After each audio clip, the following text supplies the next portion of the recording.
மக்களே welcome to Dubai நண்பன். என்ன விஷயம்னா மக்களே, முதல்ல நிறைய மிரட்டல் வருது மக்களே. எனக்கு அதை நான் சொல்லிக்கொள்ளணும். நீ ஸ்ரீலங்காக்காரன் ஓண்ட வேலையை பார்த்துட்டு இந்திய அரசியல் உனக்கு தெரியாது.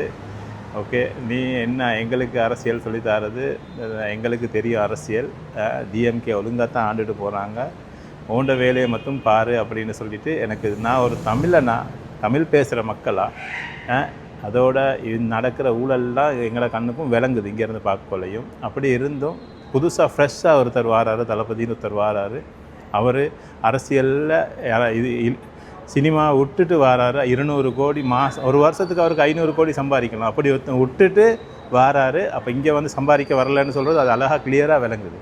அப்போ இப்படி இருக்க போக்குள்ள எங்களுக்கும் ஒரு ஆடியன்ஸ் பார்க்குறாங்க, எங்களுக்கும் அவங்களுக்கும் சொல்லலாம் இதை பயப்படாமல் அப்படின்னு சொல்லி ஒரு இதில் தான் நான் இதை செய்கிறது.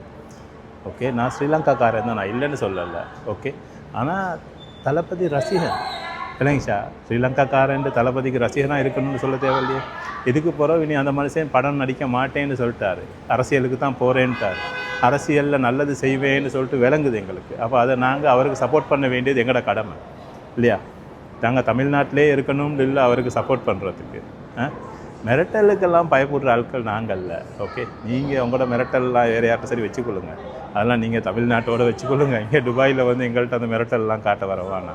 ஓகே, எங்களுக்கு தெரியும் எங்களுக்கு என்ன செய்யணும், என்ன இது சரியான ரோட்னு தெரிஞ்சு தான் நாங்கள் போய்ட்டுக்கிட்டு இருக்கோம்.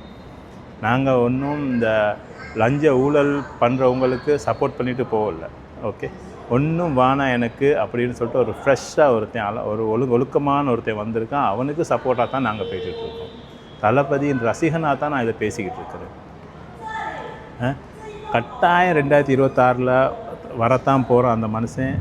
ஒழுங்கு நல்ல ஆட்சி ஒன்று கொடுக்கத்தான் போகிறான் தமிழ்நாட்டு மக்களுக்கு. இவ்வளோ காலம் ஏமாந்ததில்லை, இது தான் அரசியல்னு தமிழ்நாட்டு மக்கள் எல்லாம் புரிஞ்சுக்குள்ள தான் போகிறாங்க இல்லையா? இது எங்களை மிரட்டிட்டாக்கா நாங்கள் பேச மாட்டோம்னு சொல்லிட்டு அவங்களோட இது. அப்படி பேசாமல் நிப்பாட்டையெல்லாம் இயலாது. நீங்கள் என்ன தான் மிரட்டினாலும் நாங்கள் பேசிக்கிட்டு தான் இருப்போம். அதில் எனக்கு நிறைய கமெண்ட்ஸ் வந்துருச்சு இந்த கொஞ்ச நாளாக. என்னன்னா பயந்துட்டீங்களா, இப்போ வீடியோஸ்லாம் நிறைய போடுறதில்ல தளபதிக்காக அப்படின்ட்டு. இல்லை, வீடியோஸ் நிறைய போடுற இல்லைன்னாக்கா நான் எங்களுக்கு ப்ரொமோஷன் கொஞ்சம் செஞ்சுக்கிட்டு இருக்கேன். அந்த ப்ரொமோஷனுக்கு டைம் பத்தாது, மற்றது என்ன பிஸ்னஸையும் செஞ்சுக்கொள்ளணும், அந்த வேலையும் இருக்குது. அதை சுட்டி தான் இந்த நிறைய வீடியோஸ் வரலை தளபதியை பற்றி. நான் இதை கிளியர் பண்ணுறது தான் நான் இந்த வீடியோ எடுத்தேன். இதுக்கு போல் தொடர்ந்து தளபதியோட வீடியோ வந்துக்கிட்டே இருக்கும். டிவிகேக்கு எந்த சப்போர்ட் ஒரு நாளும் இல்லாமல் போகாது. துபாய் நண்பன்ற சப்போர்ட் எப்பயும் டிவிகேக்கு இருக்கும்.